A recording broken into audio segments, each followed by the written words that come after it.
Pride Parent Day Assembly. So today is a day filled with colors, creativity, fun and imagination.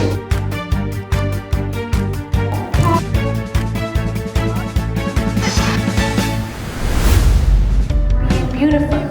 Today our little stars from Pre-Nursery to Grade 2 are here to celebrate the wonderful world of primary colors, red, yellow and blue. Just as colors fill our lives with joy, kindness fill our hearts with love. So let us enjoy this colourful morning with smiles, love and fun.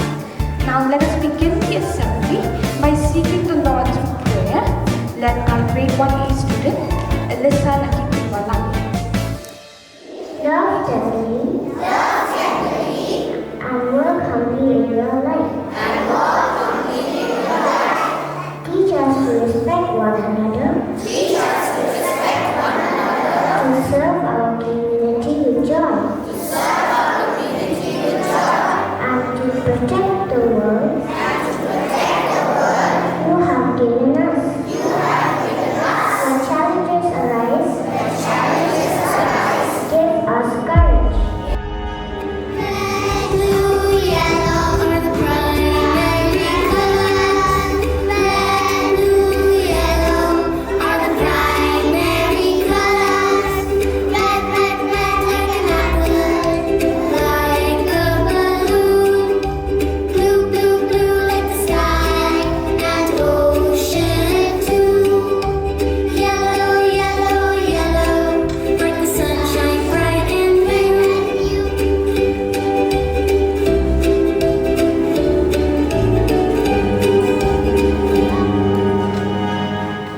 Blue is the color of the sky and sea.